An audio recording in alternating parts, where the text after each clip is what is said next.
ni'mal wakil, ni'mal maula wa ni'man nasir.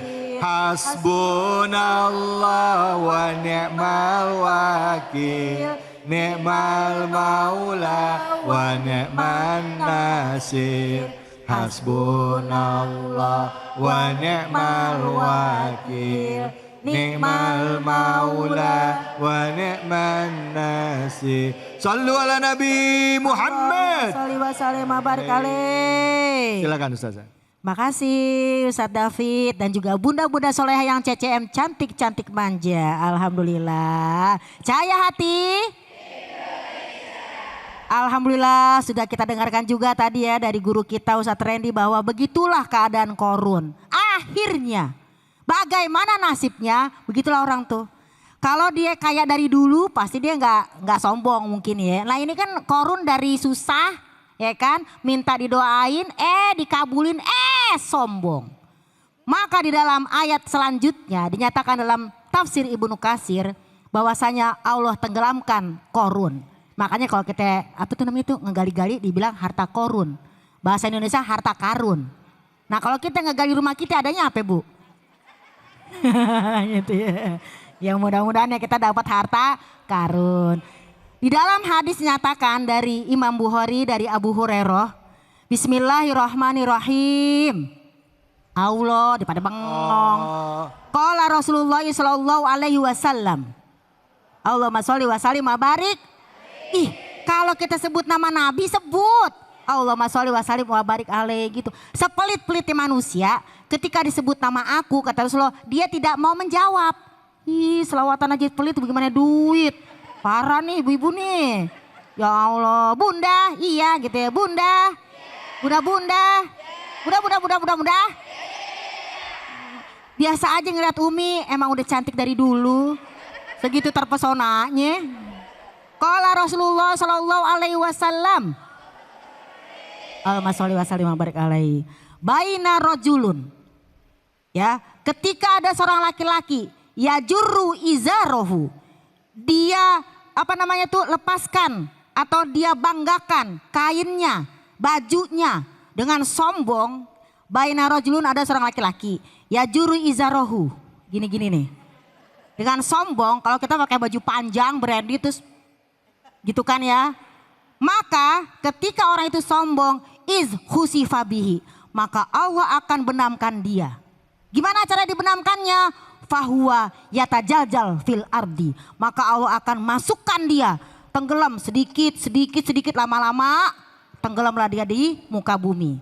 Yatajaljal fil ardi, dia akan ditenggelamkan di muka bumi atau di bumi ini dengan apa? Ila yaumil kiamah, sampai nanti hari kiamat. Jadi pemirsa, sombong itu bukan karena dia pakai baju yang bagus. Sombong itu bukan karena dia yang namanya memakan makanan yang mewah. Tapi kata Rasulullah, sombong adalah gomtunnas wabaturul haq. Dia meremehkan orang lain, dinasihatin kagak mau dengar. Padahal Korun udah dinasihatin, jangan begitu ya Korun, dia sombong belagu. Ini kan karena aku. Ada gak orang kayak gitu zaman sekarang ya? Ih kamu sekarang jadi orang kaya. Ya dong kan aku dekat sama orang-orang kaya. Ya kan aku deket, baru temennya orang kaya aja dia belagu bagaimana dia orang kaya. Baru temennya loh, belum dianya pemirsa. Maka ya tajaljal Allah benamkan dia fil ardi ila yaumil kiamah. Allah tenggelamkan Korun ke muka bumi sampai hari kiamat. Nauzubillahi min. Jadi yang pertama boleh aja kita kaya boleh tapi jangan lupa diri. Karena Allah itu maha kaya, unlimited kekayaannya. Tapi kalau kita limited, awal bulan kaya raya, akhir bulan gitu. Jadi kita sebagai ya mudah-mudahan Allah berikan kita kekayaan, nggak cuma kekayaan harta, tapi kekayaan hati. Jadi yang seperti Umi sampaikan tadi dalam surat 42 ayat 27, ternyata ada orang yang pantas kaya, ada orang pantas miskin. Inna min ibadi man la yuslihu illal gina. Ada di antara hambaku yang dia tuh nggak akan soleh kecuali kalau dia diberikan kekayaan. Lah Korun dikasih kekayaan nggak soleh, nggak pantas dia kaya tuh. Miskin dia tuh pantas itu. Udah belagu lagi. Ya kan? Padahal saudaranya Nabi Musa ya. Nah kita bukan saudara Nabi Musa. Bagaimana nasib kita? Saudaranya adik saya. Maka ketika dia sebagai hamba Allah, la yuslihu, tidak akan dia disolehkan ilal gina, kecuali dia kaya. Kenapa? Iza aftakortuhu, jika aku berikan dia kemiskinan, la fasadat dinahu, maka dia akan rusak agamanya. Jadi ada orang pantas kaya raya. Boleh kita iri, orang kaya yang dermawan. Ih pengen deh kayak dia, bisa berbagi kan gitu ya. Karena dia ketika kaya dititipin sama Allah, dia tuh dermawan. Wa inna min ibadi la yuslihu illa afkortuhu. Ada juga di antara hambaku yang gak akan soleh kecuali kalau dia tuh harus miskin. Kalau tadi kan dia kan kaya baru soleh. Ini miskin dulu baru dia soleh. Lau agna itu kata Nabi, kalau aku berikan dia kekayaan, kata Allah ya dalam hadis qudsi, maka la fasadat dinahu, akan rusak agamanya. Jadi ada orang, oh soleh banget dia ya, miskin. Coba kalau kaya mungkin dia sombong.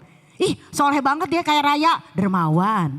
Jadi Korun ini adalah salah satu contoh. Mudah-mudahan di zaman now ini jangan ada ya orang baru terkenal sedikit belagu. Baru banyak sedikit followernya belagu. Ntar di hack loh. Kok kayaknya Umi dari hati banget ya. Ya begitulah ya, namanya emak-emak ya. Suka gimana gitu guys. Seperti ya Ustadz David bilang, kita tuh kalau yang namanya susah kita gelisah. Pas kaya raya kita resah. Ya kan, susah, gelisah. Pas kaya raya, resah. Kenapa gelisah? Takut gak punya teman. Kenapa pas kaya resah? Takut miskin lagi. Emang kita tuh takut miskin, mau sedekah aja kita mikir-mikir. 10.000 apa 2.000 ya? Coba deh, ayo kalau pada ngaji. Ini kotak lewat nih, 10.000 apa 2.000. Yang dimasukin yang 2.000. Kata malaikat gini, mau masuk surga 2.000. Ih, gak bisa kayak begitu, kita harus berkorban. Mudah-mudahan kita termasuk ya diberikan oleh Allah hati yang kaya raya. Rumah yang kaya raya. Emang ada orang ngomong gini, udah biarinlah rumahnya kecil yang penting hatinya lapang. Itu mah cuma menghibur diri. Tetap aja kita pengen punya rumah yang luas. Alhamdulillah. Kira-kira itu. Duduk lagi pegel. Makasih Ustazah Bu. Ya. Emang punya rumah gede-gede buat apa sih? Buat apa? Buat silaturahmi. Buat silaturahmi ya, bikin pengajian ya Bu ya. Ya. Betul, alhamdulillah. Kita doain yang di sini rumahnya jadi besar-besar semuanya, lapang-lapang semua, amin. Rezekinya berlimpah. Baik, silakan yang mau nanya angkat tangannya, silakan. Yang mau nanya angkat tangan, Ya, jangan angkat silakan, kaki. Ibu. Pulang dong, silakan. Namanya siapa Ustazah? Ya, Tongkrongannya siapa? Ustazah nih tongkrongannya. Iya, Ketua tongkrongannya. Majelis Taklim nih kayaknya. Nama? Deketin. Pakai ini Ibu Titin. Ibu Titin, silakan pertanyaannya Bu Titin. Assalamualaikum warahmatullahi wabarakatuh. Waalaikumsalam warahmatullahi wabarakatuh. Saya Ibu Titin dari Majelis Taklim Arizki. Mohon bertanya Pak Ustadz. Ngomong Bu Ustazah. Nggih. Lihatnya kayak yang ganteng aja. Bagaimanakah Allah bisa meridhoi harta yang kita punya dan harta itu baik untuk kita? Bagaimanakah kita bisa Tandanya tahu? gitu. Iya. Bahwa itu harta baik buat Harta kita diridhoi oleh Allah Subhanahu wa taala. Bagaimanakah kita bisa tahu dan apakah harta itu bisa baik untuk kita? Oh, Itu saja. baik. Terima kasih banyak. Wassalamualaikum warahmatullahi wabarakatuh. Waalaikumsalam warahmatullahi wabarakatuh. Ustaz Taufik, aneh jawab nih, mohon izin. Ibu nanya, mau tahu jawabannya? Mau tahu aja apa mau tahu banget? Mau banget. Ih kepo. Gimana cara kita tahu bahwa itu adalah rezeki dari Allah itu baik buat kita. Dan Allah redho sama kita. Jawabannya. Yang pertama, kita tambah bagus gak nerima harta itu. Nah tadi kan Korun dikasih harta yang banyak malah tambah sombong, berarti gak bagus. Jadi ketika ibu misalnya maaf nih kita semua saya dulunya susah. Kemudian sekarang Allah kasih kekayaan dan kita tambah tawadu dan rendah hati. Berarti itu bagus buat kita. Karena apa tadi? La fasadat dinau, kalau misalnya kita nggak bisa pegang kekayaan itu, dia akan rusak agamanya. Nah ketika bunda atau saya dulunya kita susah, sekarang Allah kasih senang. Dulunya ngontrak, sekarang punya rumah, tambah rajin nggak sholatnya? Tambah soleha nggak anak-anaknya? Tambah rajin nggak ibadahnya? Kalau tambah rajin kata Allah, berarti itu harta cocok buat kamu. Anda tidak cocok kerja di air. Masuk angin. Yang pertama, karena kalau kita tambah soleh dan soleha itulah artinya berkah. Apa sih artinya berkah Bunda? Mohon izin. Berkah adalah ziyadatul khair. Bertambah-tambah kebaikannya. Kita kaya tambah bagus, tambah ramah, tambah soleha. Saya nih misalnya nih maaf nih, saya jualan sesuatu nih. Anak-anak saya kan lagi usaha, doain Bu ya. Tiba-tiba dari usahanya itu mereka berantem mulu, berarti kan kagak berkah. Banyak duitnya, laku keras, tapi ini berdua berantem mulu. Saya bilang kalau begini caranya gak berkah nih.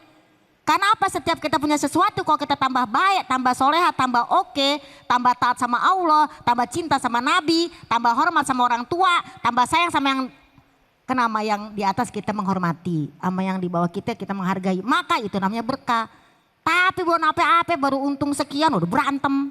Nah, jadi itu ya tanda Allah ridho. 1 kita tambah tawadu, 2 kita tambah berkah, tambah bahasanya bertambah baiklah. Dulu kita sedekahnya 10.000, kalau sekarang udah kaya raya $10.000. Amin ya robbal. Amin, Abah, amin. Dulu kita masukin kenceleng ke masjid itu 2.000. Udah gak segitu, malu sama seragam. Seragamnya aja beli ya. Iya. Masa 2.000? Iya, bener. Ih, malu-maluin. Tapi di sini mah enggak ada di sini. Sono. Gitu ya. Jadi itulah tanda. Dan yang ketiga, kita tambah sayang sama fakir miskin. Karena kan orang kalau udah kaya dikit kadang-kadang kesenggol aja, ih apaan sih? Ih gitu, kira-kira begitu ya Bunda ya, mohon izin sayang ya. Baik, alhamdulillah terima kasih banyak. Sama Ustazah. Ustaz. Udah terjawab ya Bu ya. Ustazah saya mau nanya nih Ustazah. Apa tuh? Kalau tadi kan kita ngomongin orang yang kaya sombong. Tadi sempat disinggung juga sama Ustadz Randy. Ada Randy. juga orang yang miskin, nggak punya ilmu, sombong. Kebanyakan orang yang sombong itu nggak ngerasa dirinya sombong. Waduh, parah tuh. Gimana caranya kita bisa tahu kalau seandainya kita hidupnya nggak kaya tapi kita sombong? Caranya gimana? Tapi nanti jawabnya. Oh ya Allah, saya baru mau jawab, saya udah gergetan ini. Jangan kemana-mana, tetap di sini di Cahaya Hati Indonesia.